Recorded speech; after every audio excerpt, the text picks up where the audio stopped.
Every single day, before you even open your eyes, something is already waging war on your mind. Your thoughts awaken before your body stirs. And the very first thing greeting you is the invisible struggle nobody witnesses. But Psalm 91 isn't just a gentle promise for difficult days.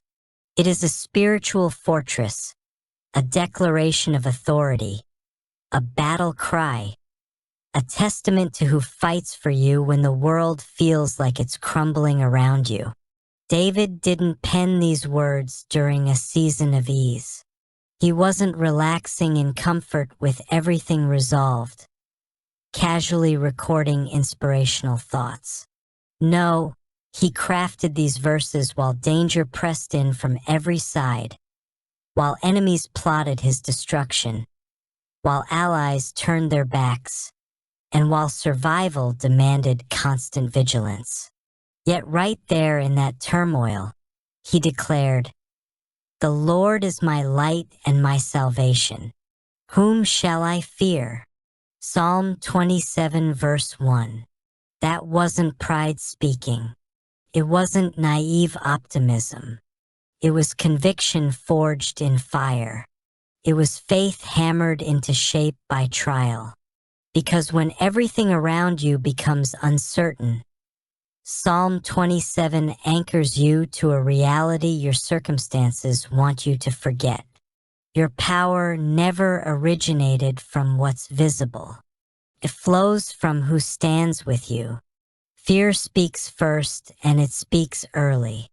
Before your feet hit the ground, fear rushes in whispering, "You'll never be ready.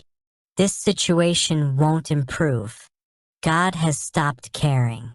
You're destined to repeat the same failures." Fear screams, but David reveals something transformative. You don't defeat fear by ignoring its voice. You defeat fear by declaring truth with greater volume. That's why he proclaimed, "Though an army encamp against me, my heart shall not fear."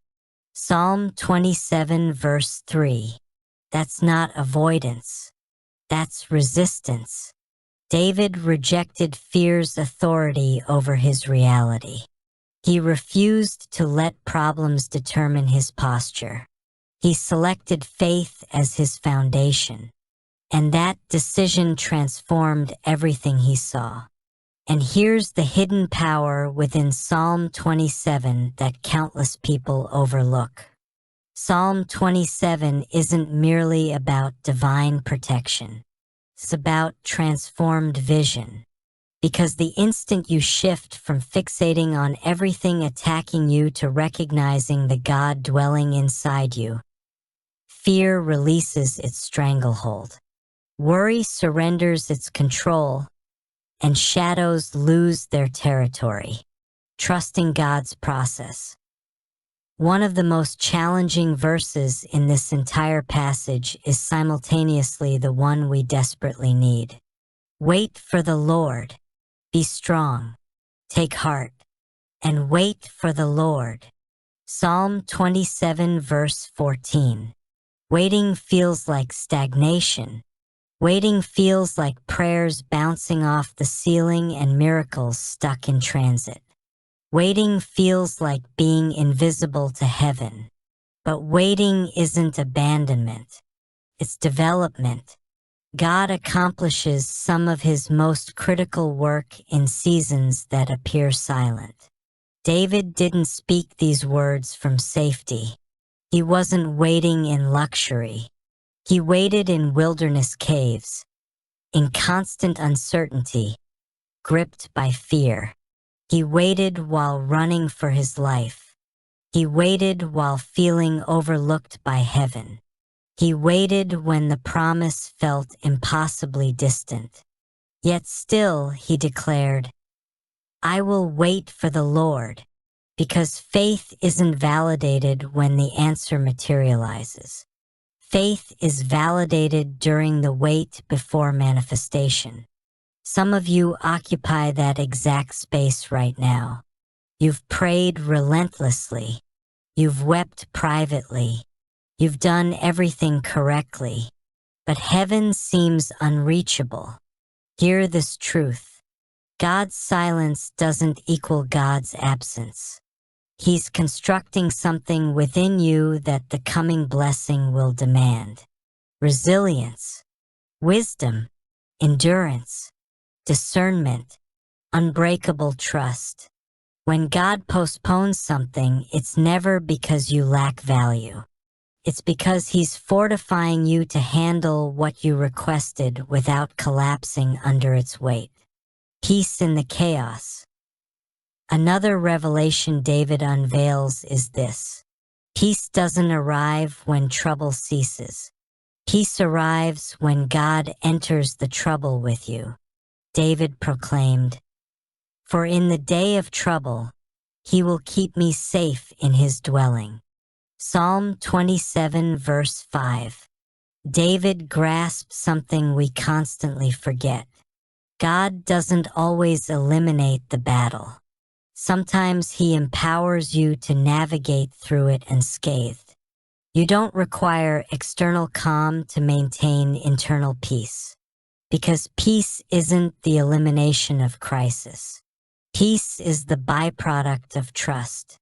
The next time anxiety surfaces, don't surrender leadership to it.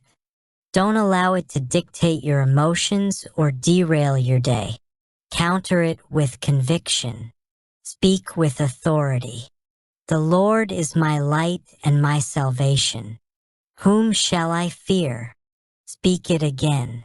Speak it until the trembling inside you weakens. Speak it until your perspective realigns. Speak it until the spiritual climate shifts around you. That's not mindless repetition. That's rewiring your soul to believe again. The pursuit of God's presence. There's something profoundly beautiful concealed within Psalm 27 that many miss entirely. David doesn't merely request protection. He doesn't simply ask for triumph. He asks for something deeper, something far more personal. He says, "One thing I ask, that I may dwell in the house of the Lord." Psalm 27 verse 4. He doesn't demand revenge against his enemies. He doesn't plead for an obstacle-free existence. He asks for nearness, because David discovered that peace doesn't emerge from having answers. Peace emerges from abiding with God. When you remain connected to God, the circumstances that previously crushed you begin losing their influence. Your spirit becomes settled. Your mind becomes focused. Your responses become measured. Your confidence becomes immovable. And suddenly, you're not controlled by fear. You're anchored in faith. So before you launch into your day, don't just ask God to rearrange your external world. Ask Him to saturate your internal world. Because when God's presence leads your steps, everything surrounding you starts transforming, rising above opposition.